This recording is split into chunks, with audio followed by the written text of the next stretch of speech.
સમગ્ર ઉત્તર ભારતમાં અત્યારે ચોમાસું જામી ચૂક્યું છે। દિલ્હી, એનસીઆર સહિત હરિયાણા, પંજાબ, રાજસ્થાન, ઉત્તર પ્રદેશ, ઉત્તરાખંડ સાથે કાશ્મીર અને હિમાચલ પ્રદેશમાં પણ કાળા ડિબાંગ વાદળો છવાયેલા છે। ત્યારે હવામાન વિભાગે વરસાદને લઈને દેશના 23 રાજ્યોમાં આગાહી કરી છે। ખાસ કરીને પંજાબના અંબાલામાં ધોધમાર વરસાદ વરસ્યો છે।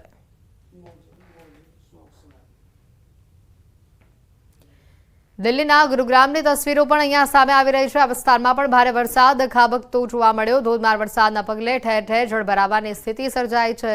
દ્રશ્યોમાં જોઈ શકાય છે કે ચોતરફ જળબંબાકાર છે। રસ્તા પર સૈલાબ જેવી સ્થિતિ સર્જાતા વાહન ચાલકોને ભારે હાલાકીનો સામનો કરવો પડ્યો। કેટલાક સ્થળે વાહનો બંધ પડી જવાની પણ ઘટનાઓ બની છે। રસ્તા પર નદીના પાણી વહી રહ્યા હોય તેવો ઘાટ ઘડાયો છે। બંધનને હવે થોડાક જ સમય બાકી રહ્યું છે અને ત્યારે સુરેન્દ્રનગર જિલ્લામાં સૌથી વધુ દિવ્યાંગોને આત્મનિર્ભર બનાવવાનો અનોખો પ્રયાસ હાથ ધરવામાં આવ્યો છે। આશીર્વાદ વિકલાંગ સેવા ટ્રસ્ટ દ્વારા સૌથી વધુ દિવ્યાંગ ભાઈ બહેનોને રાખડી બનાવવાની તાલીમ અપાઈ। આ તાલીમ અંતર્ગત દિવ્યાંગો દ્વારા અવનવી ડિઝાઇનની 10,000થી પણ વધુ ડિઝાઇનવાળી રાખડીઓ તૈયાર કરવામાં આવી। વિવિધ કેન્દ્રો તેમજ શાળાઓમાં તેનું વેચાણ થકી થતી આવક દ્વારા દિવ્યાંગોને પ્રોત્સાહિત કરવામાં આવી રહ્યા છે। રાજભોગ સંસ્થા द्वारा आशीर्वाद ट्रस्ट द्वारा बाळकोना विकलांग बाळको द्वारा राखड़ीओ बनाववामां आवेली छे अने सरस सस्ती बाळक राखड़ीओ छे अने बधा बाळकोने खूब ज गमे एवी छे अने बधा વધુ बाळको अथवा वालीओ राखड़ीओ खरीदे अने एमांथी जे पैसा आवक थाय छे ए बधी आवक आपणे विकलांग बाळकोना लाभार्थे ज वापरवामां आवे छे એટલે વધુ વાલીઓ રાખડીઓ ખરીદે એવી માટે વિનંતી કરું છું। દિવ્યાંગ બાળકો જે છે અમારે રક્ષાબંધન પર્વ આવતો તે રાખડી બનાવે છે તો રાખડી બનાવીને 10,000 જેવી રાખડી ત્રણેય સંસ્થામાં થઈને 101 જેવા બાળકો બનાવે છે અને જે બાળકો બનાવે છે એને અમે એમનું મહેનતાણું આપીએ છીએ અને એ લોકો ઘરે પગભર થઈ અને એમને મદદરૂપ થાય છે વાલીને। તો જે બાળકો રાખડી બનાવે છે અમે અલગ અલગ સ્કૂલોમાં સામાજિક સંસ્થાઓમાં જઈને એનું સેલિંગ કરીએ છીએ અને જે ત્યાંના જે બાળકો હોય છે એ લોકો અમને મદદરૂપ થાય છે।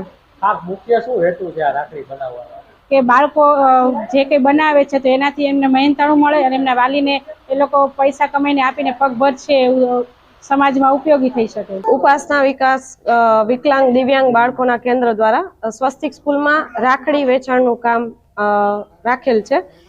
દિવ્યાંગ બાળકો દ્વારા જે રાખડી બનાવવામાં આવે છે એ સ્વસ્તિક સ્કૂલમાં વિતરણ એટલા માટે રાખેલ છે કે બાળકો જે છે એમનામાં સેવાભાવની વૃત્તિ જે છે કેળવાય, સાથે સાથે શિક્ષણની સાથે સાથે સંસ્કારનું સિંચન પણ થઈ શકે। આ જે દિવ્યાંગ બાળકો જે છે એમના દ્વારા જે બનાવેલી રાખડીનું વેચાણ અહીંયા રાખેલ છે તો એના અંતર્ગત બાળકો જે છે એમને કોઈને કોઈ રીતે ઉપયોગી થઈ શકાય, સાથે સાથે બજાર કરતા બહુ જ નજીવી કિંમતે અહીંયા રાખડીનું વેચાણ કરવામાં આવેલ છે। આગળ બિહાર નહીં તો ભાગલપુરમાં ગંગા નદીના જળસ્તર વધતા પૂર જેવી સ્થિતિ અત્યારે ઊભી થઈ છે। મોતીચક ગામ બેટમાં ફેરવાતા સ્થાનિકોને ભારે હાલાકી વેઠવવી પડી રહી છે। લોકોના ઘરોમાં પાણી ભરાઈ જતા લોકોને ભારે નુકસાની વેઠવવાનો વારો આવ્યો છે। જોઈ શકાય છે તસવીરોમાં આ વિસ્તાર આખો પાણીમાં ગરકાવ છે। કેડસમા પાણીમાંથી લોકોને પસાર થવું પણ મુશ્કેલી ભર્યું બની ગયું છે। લોકોના ઘરમાં પાણી ઘૂસતા લોકોની ઘરવખરીને મોટા પાયે નુકસાન થયું છે। જિલ્લાના કેટલાક ભાગોમાં ગત ચોમાસાની સરખામણી આ વર્ષે અત્યાર સુધીમાં ઓછો વરસાદ નોંધાયો છે। ઓછા વરસાદથી ખેડૂતો ચિંતિત બન્યા છે। ખેડૂતોએ મોંઘા ખાતર બિયારણ લાવી કપાસ, તુવેર, ડાંગર, શાકભાજી સહિતના પાકોની વાવણી કરી છે, પરંતુ મેઘરાજાએ લાંબો વિરામ લીધો।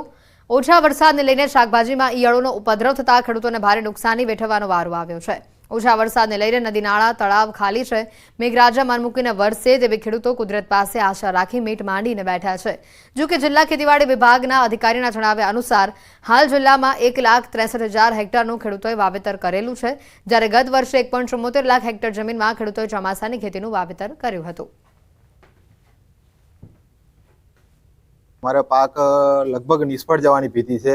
કપાસ મોંઘા મોંઘું બિયારણ લાવીને વાવેતર કર્યું છે, ડાંગર કરી છે, પછી આ દિવેલા કરવાની હવે અમારે ટાઈમ થઈ જ ગયો છે, પણ હવે કરવાનું શું, વરસાદ છે નહીં એટલે હવે બહુ મૂંઝાઈને બેઠા છીએ। હવે કુદરતના આધાર છે। ચોમાસાની ખેતી પણ ફેલ જાય પોઝિશન છે। ત્યારે કપાસ છે, સોયાબીન છે, બધું ફેલ ગયું। વરસાદ લુખો હોવાથી જીવાત બહુ પડી છે। એમાં રીંગણ છે, શાકભાજી છે, એ બધામાં ફેલ ગયું છે। ના પડે તો સાહેબ દુકાળ જ ગણી લેવાનો। ઓછા વરસાદને કારણે ખેતી કરી શક્યા છે, પણ આગલી સિંચાઈની વ્યવસ્થા નથી અને જળ સંચય પૂરો તળાવો ભરાયા નથી કે કૂવાના તળ ઉપર આવ્યા નથી, તો આ પાક આગળ બચાવી શકાશે કે નહીં એ અમને અત્યારે વધારે ચિંતા સતાઈ રહી છે. એટલે જો 2-2 વર્ષ આ ખેતીનો માર પડે તો ખેડૂતને બહુ મોટું નુકસાન જાય એવું છે. ઘાસચારાના પાકો અને શાકભાજીના પાકોનું પણ મોટા પ્રમાણમાં વાવેતર થયેલું છે. આમ આ વર્ષે પણ સારો એવો વરસાદ અને વ્યવસ્થિત છૂટો છવાયો વરસાદ સતત હોવાના કારણે પાકની પરિસ્થિતિ પણ સારી છે. અમદાવાદના વાસણા બેરેજના દરવાજા પણ ખોલવામાં આવ્યા હોવાની માહિતી છે. સાબરમતી નદીમાં પાણી છોડવામાં આવશે. નીચાણવાળા વિસ્તારોને જેના પગલે એલર્ટ આપવામાં આવ્યું છે. સાબરમતી નદીમાં 2970 ક્યુસેક પાણી છોડવામાં આવશે. ધોળકા, બાવળા, સાણંદમાં તકેદારી રાખવા માટેની સૂચના આપી દેવામાં આવી છે. અમદાવાદ સિંચાઈ યોજના વર્તુળ દ્વારા ખાસ કરીને અમદાવાદ જિલ્લાના આસપાસના ગામડાઓને સાવચેત રહેવા માટે સૂચના આપી દેવામાં આવી છે. અત્યારે હું વાસણા બેરેજ પર છું અને વાસણા બેરેજ પર 3 ગેટ ખોલી દેવામાં આવ્યા છે. 3000 ક્યુસેક પાણીની આવક અને 3000 ક્યુસેક પાણીની જાવક કરવામાં આવી રહી છે. 3 ગેટ દ્વારા ખાસ કરીને પૂરથી સંભવિત જે અસર થાય તેવા ગામોને એલર્ટ આપી દેવામાં આવ્યું છે. સૌથી મહત્વની વાત છે કે અમદાવાદ જિલ્લાની અંદર સાબરમતી, સાણંદ, બાવળા, ધોળકા, વેજલપુર, વટવા અને દસક્રોઈ તમામ ગામોમાં આ પ્રકારની સૂચના આપી દેવામાં આવી છે, જેથી કરીને નીચાણવાળા ભાગોની અંદર જે ગામના લોકો રહે છે તે લોકોને સૂચના આપીને ત્યાંથી તેમને સ્થળાંતર કરવામાં આવે અથવા તો સાવચેતી ભર્યા પગલાં લેવામાં આવે. આ પ્રકારના જે કહેવાય કે એલર્ટ આપી દેવામાં આવ્યું છે સિંચાઈ યોજના વર્તુળ દ્વારા, જેથી કરીને નીચાણવાળા વિસ્તારમાં રહેતા લોકોને એક એલર્ટ આપી દેવામાં આવે.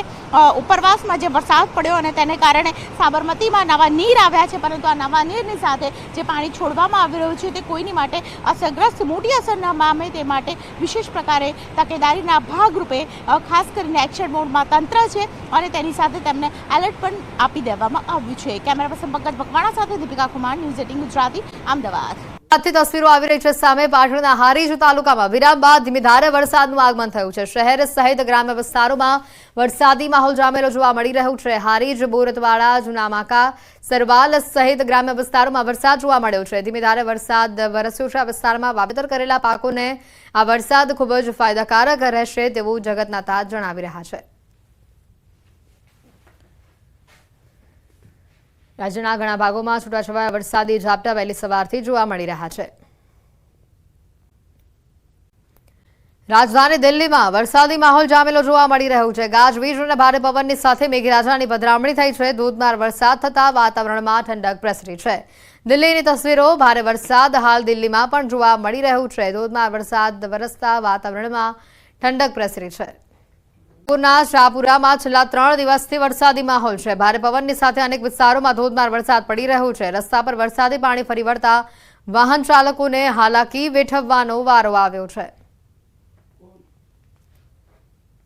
રાજસ્થાનના જયપુરમાં ધોધમાર વરસાદ જોવા મળી રહ્યો છે. જયપુરમાં ધોધમાર વરસાદ વરસવાના કારણે રસ્તાઓ નદીમાં પરિવર્તિત થઈ ચૂક્યા છે. જયપુરમાં ભારે વરસાદને લઈને લોકોને હાલાકી વેઠવવાનો વારો આવ્યો છે. રાજસ્થાનના અજમેર જિલ્લાની પણ વાત કરી લઈએ. ત્યાં પણ ભારે વરસાદ જોવા મળી રહ્યો છે અને જેના કારણે જનજીવન પ્રભાવિત થયું છે. નવા નીરની આવક થતાં નદી નાળા તોફાની બન્યા છે. ભારે વરસાદના પગલે નદીએ પોતાનું રૌદ્ર રૂપ બતાવ્યું છે. શહેરમાં જળબંબાકારની સ્થિતિ અત્યારે જોવા મળી રહી છે. નીચાણવાળા વસાહતો અને પૂરગ્રસ્ત વિસ્તારોની અંદર અત્યારે પાણી ભરાઈ ચૂક્યા છે, જેના પગલે વાહન ચાલકો અને રાહદારીઓને મુશ્કેલીઓનો સામનો કરવો પડી રહ્યો છે. ભારે વરસાદથી અનેક ગામોનો સંપર્ક કપાયો છે. રાજસ્થાનના ટોંક પંથકની પણ વાત કરી લઈએ. નદીઓ આ વિસ્તારમાં ગાંડીતૂર થઈ છે. નદી નાળાએ રૌદ્ર સ્વરૂપ ધારણ કરતા લોકોને નદી કિનારે ન જવા માટે તંત્ર દ્વારા સૂચના આપી દેવામાં આવી છે. ભારે વરસાદના કારણે નદીનું જે જળસ્તર છે તે સતત વધી રહ્યું છે. કોઝવે પાણીમાં ગરકાવ થઈ ચૂક્યો છે. જોખમી સ્થળો પર ચેતવણીના બોર્ડ પણ લગાવવામાં આવ્યા છે. બેરિકેડ લગાવવામાં આવ્યા છે. ગાર્ડ અને સ્વયંસેવકોને પણ તૈનાત રાખવામાં આવ્યા છે.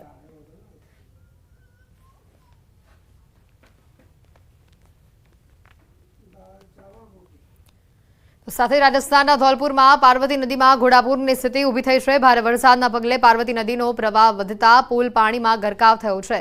પુલ પરથી ધસમસતા પાણીના પ્રવાહના કારણે વાહન વ્યવહાર ખોરવાયો છે. પાર્વતી નદીનું તોફાની રૂપ જોવા સ્થાનિકોની ભીડ ઉમટી હતી.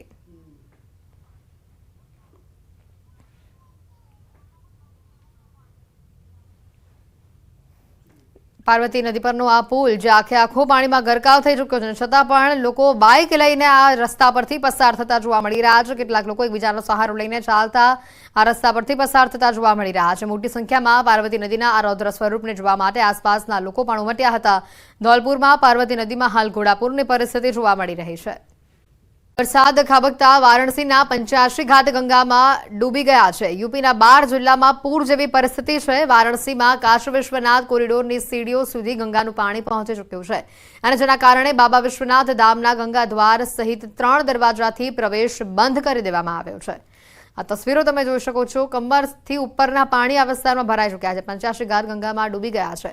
વારાણસીથી આ તસવીરો. યુપીના 12 જિલ્લામાં હાલ પૂરની પરિસ્થિતિનું નિર્માણ થયું છે. ઉત્તરાખંડના હરિદ્વારમાં પણ મેઘરાજા મેઘતાંડવ કરી રહ્યા છે. ધોધમાર વરસાદ થતા ચિલ્લા ડેમમાં ગાબડું પડ્યું છે. ડેમમાં ગાબડું પડતા જળબંબાકાર જેવી સ્થિતિ સર્જાઈ છે. ઋષિકેશ તરફથી આવતા લોકો જીવના જોખમે કોઝવે પસાર કરતા નજરે પડી રહ્યા છે.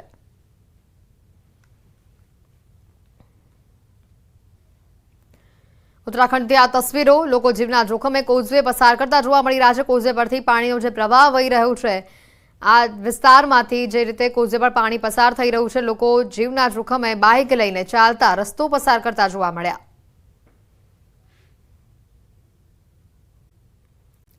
તો આ તરફ મુશળધાર વરસાદે હિમાચલ પ્રદેશની હાલત પણ બગાડી નાખી છે. સતત અને અવિરત વરસાદના કારણે હિમાચલની નદીઓ ગાંડીતૂર થઈ છે. ધસમસતા પાણી વહેતા થતા કેટલાક વિસ્તારો બેટમાં ફેરવાઈ ચૂક્યા છે. મંદિર પણ પાણીમાં ગરકાવ થયું હોવાના આ દ્રશ્યો સામે આવ્યા છે. તો આ તરફ પહાડી વિસ્તારોમાં પણ સ્થિતિ ભયાનક છે. ભારે વરસાદના કારણે ભેખડો ધસી પડવાની પણ ઘટનાઓ સામે આવે છે. ભેખડ ધસી પડવાની ઘટનાથી પહાડી વિસ્તારોમાંથી પસાર થતા વાહન ચાલકોને હાલાકીનો સામનો કરવો પડ્યો.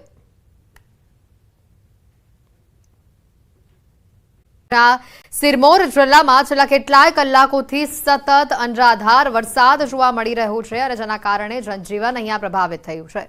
સિરમૌર જિલ્લામાં મોડી રાતથી જ ભારે વરસાદ ચાલુ છે. અનેક રસ્તાઓ પર અવરજવર બંધ કરવામાં આવી છે. સતત વરસાદના કારણે નદી નાળાના જળસ્તરમાં પણ વધારો જોવા મળ્યો છે. નાહનમાં ધોધમાર વરસાદથી નદીઓ ગાંડીતૂર થઈ છે. નદી નાળામાં પૂરની પરિસ્થિતિ ઊભી થઈ છે. કેટલાક પુલ પાણીમાં ગરકાવ થવાના આરે છે. ભારે વરસાદના કારણે યમુના અને માર્કંડા નદીઓ ખતરાના નિશાનથી ઉપર વહી રહી છે. તેથી વહીવટીતંત્ર લોકોને સતત એલર્ટ રહેવાની અપીલ કરી રહ્યું છે. ભારે વરસાદના કારણે અનેક વીઘામાં વાવેલો ડાંગરનો પાક સંપૂર્ણપણે નાશ થયો છે.